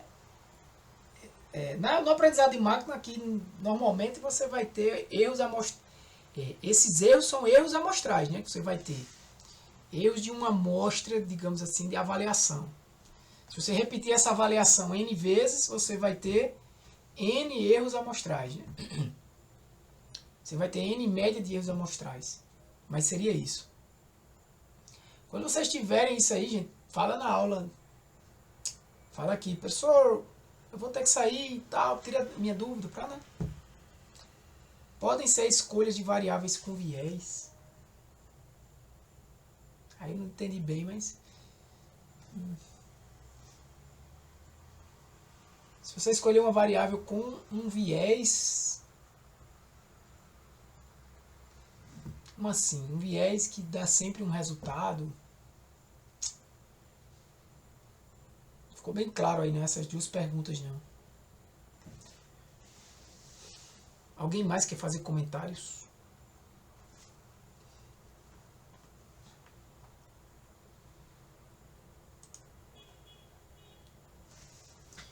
Então,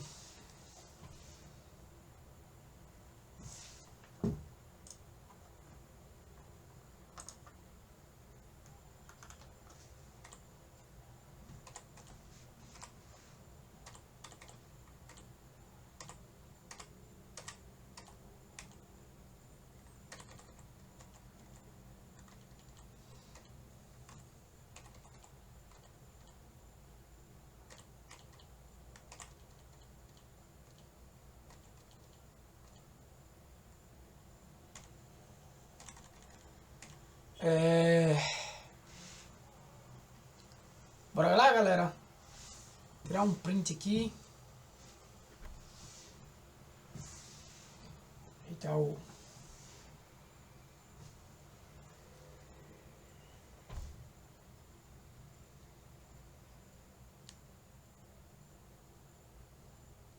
Alguma dúvida, fala aí, galera.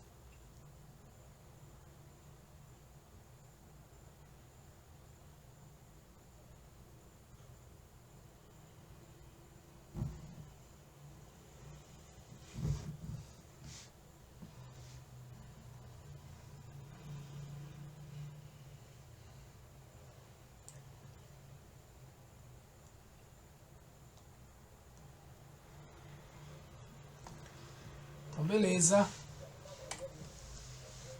Para a gravação.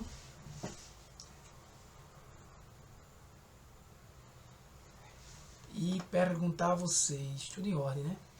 Deixa eu ver se tem mais alguma. Tem não. Bem. Ou tá muito difícil. E ninguém tá entendendo nada, ou tá muito fácil, né?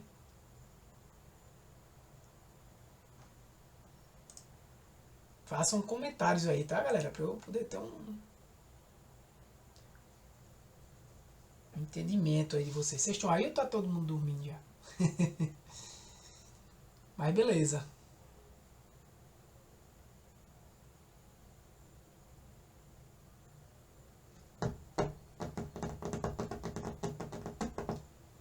Estou entendendo, tudo certo, professor. Beleza. Quem tá acordado diz oi aí que eu quero ver. Eita, se eu for fazer a chamada, hein, galera? Vamos lá. Tudo certo. Beleza, agora aí tá certo. Pelo menos uns 4, né? Alguns já saíram. Quem tá aqui eu acredito que é porque tá querendo aprender, né? Já tá nessa área, tá querendo fortalecer o conhecimento. Eu vi que alguém tava até fazendo um TCC. Mas usa aí um material que eu falei, né?